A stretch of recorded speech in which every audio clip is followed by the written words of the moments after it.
was up. So I flew all the way back to California to build an engine stand. This is switch fuel on and auxiliary on.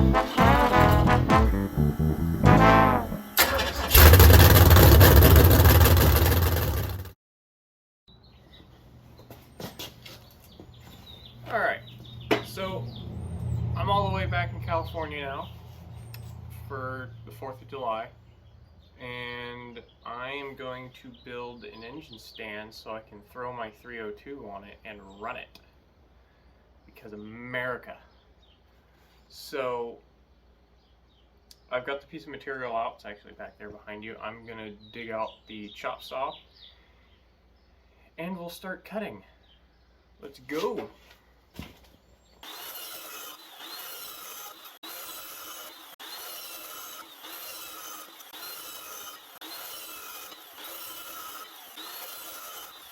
Alright guys, so I've got all the parts cut. They're sitting down here on the floor where you can't see them, but B-roll. Okay, so we've got those, and I'm going to be using this Miller-Matic 200. This is my dad's machine, and previously it was his grandpa's machine, and this actually came out of off of his farm from northern or central Oregon area. So this is a dinosaur of a machine. It's an old transformer machine. Works fantastic. So I've got it set to number 5 on the voltage, which is about 18 volts. And I've got it set to 50 on the wire speed. Do not ask me what that means. I just know that that is 50. And no, it is not percentage, because when you turn it down to 0, it still feeds wire. Yes. So let's start welding. Alright, so I got all the welds done on the main frame. Now, you're probably asking, why didn't I record that and make some sort of montage? Well, I'm filming this almost entirely on my phone. Well, I am filming this entirely on my phone, and I don't really want to ruin the camera on it due to the highly intensive UV rays that come off the welder. So there will be no clips of me welding, but we can look at these sweet welds when I am done. Disregard that one. But, so I got this all welded up. This is the main frame, and you see the casters there. Woohoo. Those will get welded onto these, and those will be my legs. So then I can roll this thing around. Actually, like, use it. Alright, so I'm welding this out. And I figured I would show you guys this little tidbit of how I'm going to level this thing before I weld it completely out. So, as you can see, I have 4 legs under here, but this one's not welded out. Focus. There we go. This one's not welded out yet. But the other 3 are tacked in at least. So what I'm gonna do is take this, and I have this leg set so it's flat on the ground, and I'm gonna weld that. It can be a little bit of a gap fill, but you know, any good welder ain't scared of a little bit of gap. Alright, so I got the legs cut out, I got the wheels welded on, I got these little bits welded on, and it rolls. And it doesn't roll wonky, so that makes me feel really happy that I did something right. Isn't that amazing? So now, I have this absolutely majestic part that was cut out by Send Cut Send. I drew this up on CAD and sent this out, had it back. Their turnaround time is absolutely amazing. It's less than a week. And ooh, just magical. Like, just look at some of these details. in these, and this is over an 1/8 inch. This is 10 gauge, I believe. Some of these details on the text is just incredible. And so this gives me a place to put my tachometer, oil pressure. If I have a fuel pressure gauge, I can put it in there too. I've also got water temp gauge that I can throw in there. And then various buttons, my start button, ignition switch, fuel on off, and auxiliary on off, which will send power to the gauges so they can light up and, you know, be fancy. So very pleased. We'll definitely be doing more business with them in the future. And as for this, I believe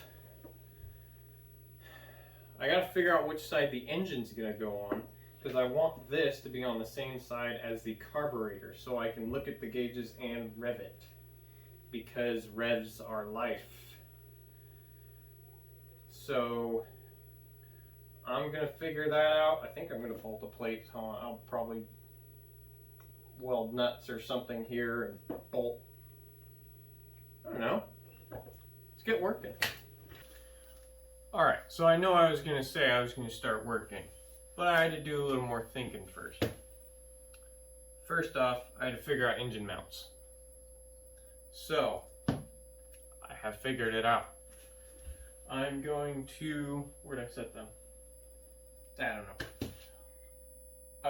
I'm going to replace the original rubber mounts that came out of the car.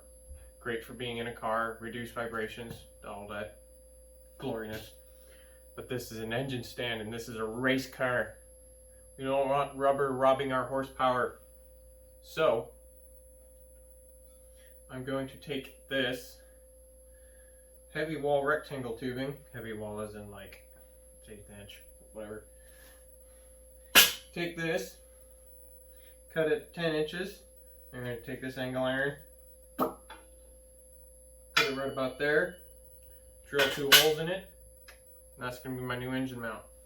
And I will weld these on once I get this up to my grandpa's house where my engine is, and I can set the engine on, bolt these to the engine, and then I've got another welder up there that I will put a little weld around there.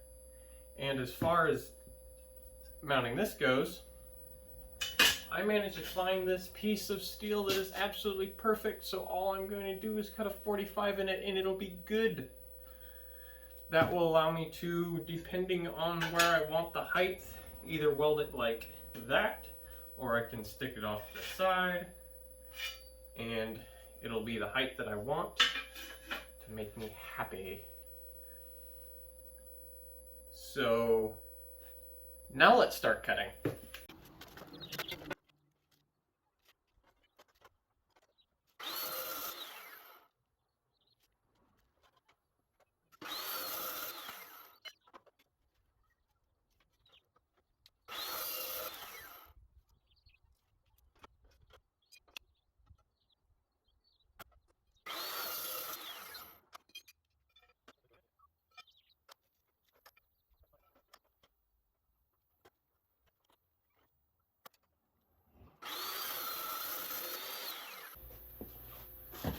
Alright, so I have marked out my holes for the engine mount parts, and I have found the proper size drill bit to drill thy hole.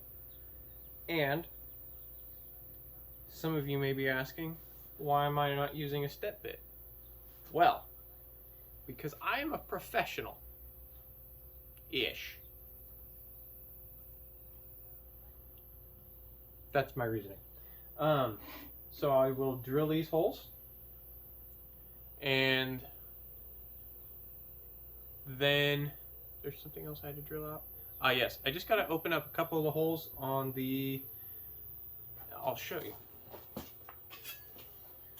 I just have to ever so slightly open up these holes, just because I didn't quite get the measurements right when I drew them in CAD, and so they're just barely too tight to fit the on-off switches. So that won't be bad though. So let's get this drilled.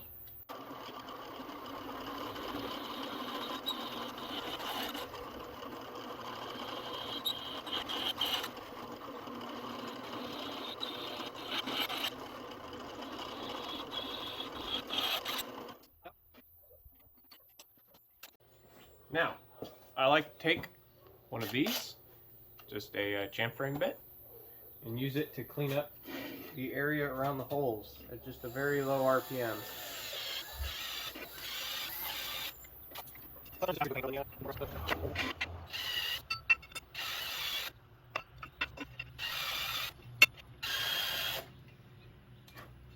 There we go. Now we have 4 very efficiently made and professional looking holes. Ta-da! So, I think now I just got to drill holes in that plate and weld the gauge plate onto the upright that I made for it, and I think we'll be ready to haul this up to my grandpa's place and start mounting the engine. Yeah, buddy.